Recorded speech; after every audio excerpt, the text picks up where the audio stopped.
4 degrees. For your Sunday, a slight chance of afternoon showers and a high of 64. Halloween's not looking too pretty as showers are likely throughout the day. High's going to be 67 degrees. That is a look at the news for now. I'm Frank Sparks, Beaver County Radio News, 95.7 and 99.3 FM, 1230 WBVP, 1460 WNBA, and beavercountyradio.com. This multimedia program is part of a balanced breakfast. You're listening to AM Beaver County on 95.7 FM, 99.3 FM, 1230 WBVP, and 1460 WMVA. Also streaming live at beavercountyradio.com. All presented by St. Barnabas. It's 8:36 on this Friday, October 28th. Outside, it is 38 degrees and getting sunnier, and on your dial, it's Beaver County Radio. I'm now joined in studio by a man who has become quite familiar to Beaver County listeners, and that is the one and only Rocco Cozza. He is the founder of the Cozza Law Group, and he is the co-host of the Entrepreneur Life Saturdays from 10:30 to 12:30 here on Beaver County Radio. And Rocco, thank you for taking some time to come join me today and talk a little bit about your firm and about the show. Oh, man, thanks for having me. It's my pleasure. Yes, we were talking beforehand. That feels a little weird. Yeah. You're sitting down and you're on that side of the board instead of... I'm usually standing over there. It's weird to just be dressed differently, like in my work attire and not just in a casual Saturday attire. Yes, yeah, it's different environment for me. Different environment. Well, let's talk about the environment you're most used to, which is that of your law firm. Yeah. How long has the Cozza Law Firm been a part of the Pittsburgh area? So I incorporated the firm July 1st of 2019. Prior to that, I was in-house, and I was the general counsel of a international technology company. So I was running the legal department of a tech company for 14 years. I resigned from there in mid-2018 and consulted with them for a little bit of time. 2019, I really decided, I'm going to start the firm, and it was literally July 1st of 2019 is when I incorporated the firm. And from there on, it's been a matter of just building a repertoire and pretty much everything else. Yeah, it was a wild ride because when I started the firm, I wasn't sure what it was going to be. Like, I'm a business lawyer, right? So I knew I was going to be, do business law, and I do entertainment law as well. It started with just me as a solo practitioner, and I had an assistant. And then as we started to bring in more clients, the firm just kept growing and growing and growing. And now we have 5 lawyers, 3 support staff. Last year, we were ranked second fastest growing law firm in the country on the Law Firm 500 list. So it's been a wild ride. Very overwhelming at times, but I love it. I wouldn't change it for anything. Well, I know you mentioned you're a business lawyer and you're an entertainment lawyer. Now, for those who may not be aware, because that's not necessarily the same kind of average law that most people are used to seeing, in commercials and in, crime dramas or whatever the case may be. What is business law and what is entertainment law for those who don't know? Yeah, it's a great question. So business law is really, we work with companies from startup to exit. So basically we help an organization get started. We help them run their business, do their contracts, their employee issues, protecting their intellectual property to the point to when they want to sell the business. So it's really a lot of transactional work and advising companies on strategy, legal risks, helping them mitigate risks. Then we do some litigation as well for our clients. The entertainment and the business side, we work with companies from, the small mom and pops to we have a couple of Fortune 500s that we work with.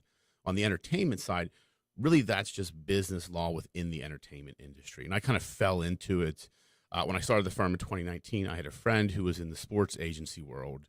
He connected me with some former athletes, started doing some work with them, and kind of just fell into the entertainment space, got really familiar with it. And then in the Pittsburgh area, there wasn't many entertainment lawyers. So we just kind of carved a niche for ourselves, which is great. So now we're licensed in New York, Tennessee, Florida, West Virginia. So trying to expand that practice because I do see a good opportunity in that area of the law. Yeah, there is, because especially with, athletes and NILs and all the different new business opportunities for especially younger athletes in 2022, it provides a lot of different opportunities for your law firm to expand as well. Yeah, and it's really helping them mitigate the risk, because what was happening with a lot of these college athletes in the NIL space, they were just getting duped by these companies. They were signing them to these contracts and basically locking them in for a long time, and these companies were basically making bets. They would go lock in 100 athletes hoping one of them takes off. these kids weren't understanding what they were signing or what they were agreeing to. So I think the opportunity for us is to really be there from day one with these younger kids and helping advise them on the types of deals to get into, the type of NI deals that are available, when they're getting duped, when they're not. So I see we're starting to explore that space. We've had a couple clients we've worked with that are actually agencies that are doing NIL work, kind of partnering with them. So huge opportunity in that space. We're talking with Rocco Cozza. He is the founder of the Cozza Law Firm. And I know you say you have locations in several different states. What's the closest to the parameters of Beaver County where we're in now? Yeah, we're located in Green Tree, right off the Parkway and Foster Plaza. So it's literally 30 minutes from here. It's right outside the city of Pittsburgh. So that's our main office. We have a small satellite office in New York as well. And then I was just in Nashville a couple weeks ago, and I'm looking to go back down there and get a small satellite office there as well. And eventually going to expand all over the country over time, but that's where we started right now. Now, let me ask you this, because I know you said you started Cozza Law Firm, Cozza Law Group in 2019. And then, of course, in the process of building it, 2020 happens. How was that as an experience? Honestly, that was the best experience for me because I saw so much opportunity. The reason why, so I was a small firm at the time. These large law firms started playing defense. They were basically getting rid of their associates. They were hoarding all the work at the partner level, trying to keep the revenue to the higher ups. I saw a lot of companies that were, one, frustrated with the higher fees now because now they were paying partner rates as opposed to associate rates. So I just saw an opportunity and went and attacked the marketplace. And through the pandemic, we grew exponentially. And I just played offense. I just saw a lot of these firms that they went on the defensive. I just started saying, hey, let's play offense and see what can happen. I had nothing to lose at that point in time because it was just me and my assistant. And then we just, through that whole pandemic, I mean, we grew exponentially. And it was a huge blessing for us, honestly. It was. And that's a good point. I hadn't thought about that because while other businesses were saying, excuse me, abandon ship, let's try to salvage the captain and whoever and, abandon all else. You were looking at saying, okay, well, if they're going to fire them, we'll hire them and bring them on our ship. Yeah, and it really was. It allowed for a lot of opportunities. One, because, one of the first full-time associate I had, Matt, he left a big firm and he was the best hire I could have made. And I think through the pandemic, he saw the writing on the wall, saw how the firm was operating, was looking for a different opportunity. So it was a huge opportunity and a blessing for me to have him come on board. And then just with the clients started looking at every dollar and they were seeing that they were being overcharged for a lot of things. So they were looking for a better service provider at a more reasonable cost. And we fit into that. We fit into this marketplace because we do a lot of flat fee work. We have hourly clients where we just bill them for our time. But a lot of the mid-level clients, we can do things on a flat fee. So we can take a project that they have, and instead of quoting them an hourly rate and saying, hey, you're going to get billed for however long it takes us to do it, we just say, here's what it's going to cost you. And then that's on us to make sure we do it within the time frame allowed. Now, of course, Rocco is the co-host of the Entrepreneur Life here on Beaver County Radio. And when we come back from commercial, we are going to talk about that because I noticed a parallel in something you said earlier in regards to what we talk about every week on the Entrepreneur Life. That coming up after the break here on AM Beaver County. Beaver County Radio is celebrating 75 years and the Halloween holiday this Monday, October the 31st, starting at 3 p.m. by stepping back in time to 1984, when Beaver County Radio staff members, including the teddy bear himself, Jim Reynolds, Steve Granado, Chris Shevlin, Mike Romai, and 13 other staff members presented Spooks Galore live on Beaver County Radio. The crew set out to relocate the radio station to Count Karloff Haunted Mansion located on Eastville Mountain.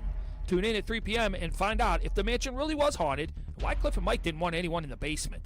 This fun trip down memory lane on Beaver County Radio is being brought to you by the Women's Center of Beaver County, attorney Frank Martucci, Freedom United Federal Credit Union, Good News Body Works, and Beaver County Radio. It's our way at Beaver County Radio of wishing you Happy Halloween.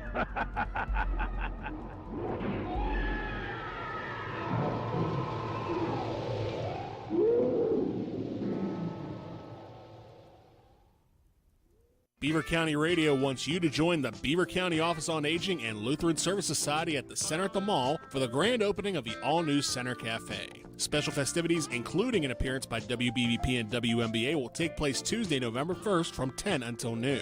Enjoy refreshments and spin the personality prize wheel for your chance to win some great prizes like certificates to Tri-County McDonald's and Fun for All. Don't miss the grand opening of the cafe inside the center at the mall this Tuesday from 10 till noon live on Beaver County Radio. Diamonds might be a girl's best friend, but the station that's been your ear's best friend since 1948 is celebrating its diamond anniversary year. Thanks for listening to Beaver County Radio. It's 8:45 on AM Beaver County. We're talking with Rocco Cozza. He is with the Cozza Law Group of Pittsburgh and several other locations throughout the country. And he is the co-host of The Entrepreneur Life, Saturdays from 10:30 to 12:30 with Eric McKenna here on Beaver County Radio. Now, the parallel, Rocco, that I thought about, because you mentioned how you are into business law and you do business law with the Cozza Law Group, and how you guys help financially to help start up a business, to help them through the process of starting up, sometimes tearing down. And I heard that, I thought, well, that's interesting, because whenever we do the Entrepreneur Life on the weekends, it's a matter of the sort of mental side of it that more or less gets discussed. That's exactly right. It's interesting because, you know, when Eric and I put the show together, you know, we had planned on talking a lot about the technical side of entrepreneurship, but really the mindset's the most important. And I even, you know, when we have clients come into our office, a lot of times I find myself talking to them about the mindset, because I'm an entrepreneur myself, right? To start a firm, I've been involved in other businesses, and it's really looking at, are you thinking about things the right way? Do you have the right mindset? Because starting a business is, first of all, it's the most rewarding thing you can do, but it's also one of the most difficult things you can do, because it's a huge risk, right? So you got to be a risk taker. So a lot of times I will sit down with clients and I shoot straight with them saying, I've seen it. Here's the things to expect. Are you able to handle it, or can you mentally handle it? So there's a lot of parallels with, you know, what I do in business law and what we talk about on Saturdays, which can sometimes go all over the board. Obviously, you know how our conversations go, but I think, but that's entrepreneurship. It's, you know, when I look back at how we, you know, do the show on Saturdays and we kind of bounce all over the place, that is truly the mind of an entrepreneur. When I think about it, it is indicative of how an entrepreneur thinks. So it is definitely a parallel to the real world, I would say. It is a parallel, because it's not just a matter of, you know, the nuts and bolts of starting a business and, you know, just saying, okay, well, I'm the owner of my own business now. I've started my own shop, or I've started my own practice, because you can't just do that and expect for everything to flourish. Right. There's so many different strategic points psychologically and technically that you have to go through. Yeah, and honestly, the psychological points are sometimes a lot more important than the technical, because the technical you can learn, right? That's the easy stuff, right? I can teach somebody, this is how you have to have the company structured, these are the agreements you have to have in place, these are the financial analysis you need to do. I can't teach you an attitude or a mentality or a way to think, right? I can kind of give you the roadmap and say, these are the things you'll face and the challenges you'll run up against. Can you mentally handle it? But you really got to understand, being an entrepreneur and owning your own business, it's a huge risk. There's so much upside, but you've got to be able to adjust quickly and handle the ups and downs, because it is the most imperfect thing there is. There is no straight line to success. I mean, I've had ups and downs and everything in between along the way, and so have my clients. But the biggest piece of advice I can give people is, if you really feel a passion for what you're doing in your heart and in your mind, just keep going. You're going to have those bumps in the road, but if you just keep pushing forward and make adjustments, you'll eventually reach success. But you got to you know, weather the storm. Yes, and as we've talked about many times, you know, it is not a perfect thing. It's, you know, you will have bumps in the road, and, you know, as even Eric has said, you know, one of the worst things that can happen to you is everything falls into place right at the first time, because then it becomes an expectation to have that level of high-end success, which, again, something may happen that could upend that in any second. That's exactly right. That's why they always say, when you go to a casino for the first time, just hope you don't win a lot, because then you think you're always going to go back and win. And I say the same thing with entrepreneurship. You know, I'd rather have a lot of failure in the beginning than a lot of success, because the failures you learn from, the success you start getting you know, an unrealistic sense of confidence, because that will eventually falter. And I think I've seen entrepreneurs where they hit success really quick, so they got lucky, and they just think that they're always going to be that way, and then they fall flat on their face 6 months later. You know, the other ones that deal with failure from the beginning build a strong, fundamentally solid business and see success in the long term. Yeah, because you can't rely on luck. Exactly. Yeah, I mean, luck only gets you so far. I mean, they always say, it's when luck is when opportunity meets preparation. That's really what it is. I mean, you've got to be prepared and you got to look for opportunities. Then you tend to get lucky when you do that. Yes. Now, one aspect of your daily mentality, and you put it everywhere. You've put it on your profile on your law firm page. You've done TED Talks about it. Is the concept of kindness. It is the one thing that you ironically enough, sort of beat into, the sort of the conscience of those around you. Which gently beat it. Yes, kindly beat it. Yes. So why is kindness so important to you? Because it's something we were taught as kids, right? And when I say kindness, it's just treating people with decency and respect. Never thinking you're better than someone. Always be willing to give your time to someone. When I talk about kindness, it really is treating people with decency and respect, and I'm always willing to give my time to someone with no expectation of anything in return. I think if more people did that in the world, in the business world, and just in the world in general, life would be a lot easier. When you wake up every day with a mindset of, I'm just going to be kind to people and be a good human being, life tends to have a way of working itself out. It frustrates me that I have to do talks on this, something that we're taught as 5-year-olds, that we forget as adults because the world becomes this crazy place and we think we have to be so defensive and play in this, this dark way of thinking, where to me, it's like when you figure out that life is pretty easy when you're just kind, it's a good thing to do. Yeah. And something I thought about when you said that, you hear, we've heard about this, all our lives, the golden rule, treat others the way that you want to be treated. Now, that being said, if somebody treats you rudely, how, let me ask you this, how much reciprocity do you feel in something like that? Do you feel like it's a matter of sort of equating what somebody does or sort of leaning towards kindness in that regard? That's a great question. So I will never reciprocate negativity with negativity. That's how I look at it, right? If someone's going to be rude to me or negative to me, then that's on them. There's something they're dealing with that I don't know. I just either avoid it completely or just respond in kindness. Because if you respond, why add negativity to a negative situation? It doesn't do anything, right? It doesn't solve the problem. It doesn't make me feel better, right? Being rude to someone that's rude to me does not make me feel any better. It makes me feel like I'm being a jerk. If I treat that person with just decency and respect, I may not go above and beyond to be overly kind to that person. I may just be very matter of fact, but I'm not going to treat them rudely because they treated me rudely. I just think you don't solve two wrongs. Two wrongs don't make a right. Yeah, at the very worst, the response to negativity may be neutrality. Yeah, that's a good way of putting it. Yeah, neutrality is a good word. I think that is something that people need to think about. And the other thing too, when you're faced with negativity, people react too quickly. Sometimes you have to pause for a moment and just think through your response, because people just are so quick to react, and it doesn't solve the problem. Sometimes, I always think, maybe that person's dealing with something that I don't know about. Maybe they had a bad day. Maybe something happened that morning that caused them to be this way. I don't know their story. So why would I react in a way without understanding the full intricacies of that person? That's a very good point. And you talk about, what their energy is, and the idea of matching energy. Why would you match energy that's not good? Exactly. There's no point. Like I try and live. Look, I have bad days. I'm not a perfect human being. I'm the farthest thing from that. I have stressful days. There are probably days where I can be a jerk. I'm not going to lie. But I look at situations where if someone is treating me in a negative way, I am not going to respond like that, because it doesn't do anything for me. It doesn't add to my happiness. It doesn't add to positivity in the world. It purely just adds fuel to a fire. And there's no sense in doing that. No, there isn't. We're talking with Rocco Cozza. He is the founder of the Cozza Law Group in Pittsburgh and several other locations.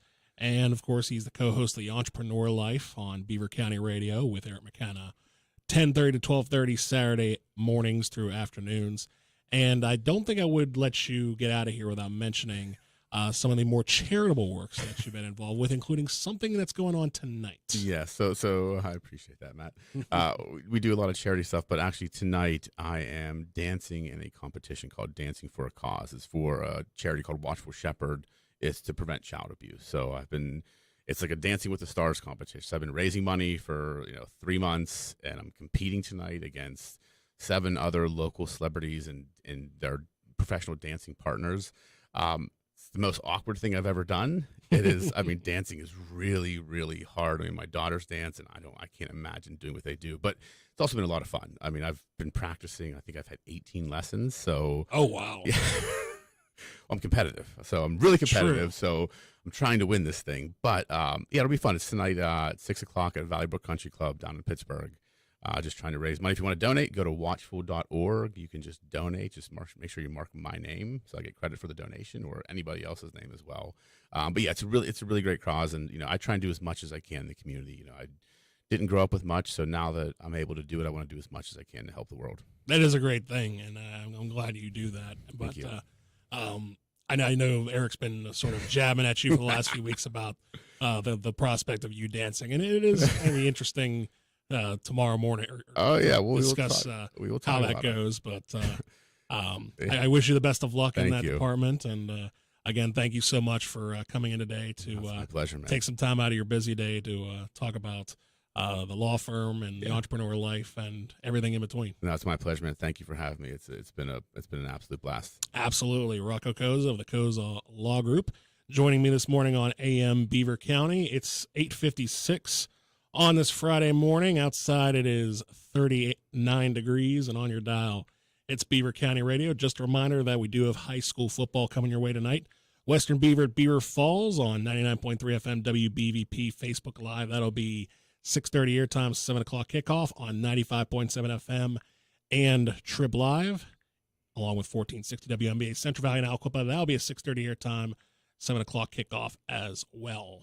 The economy is tanking. Crime is soaring across Pennsylvania.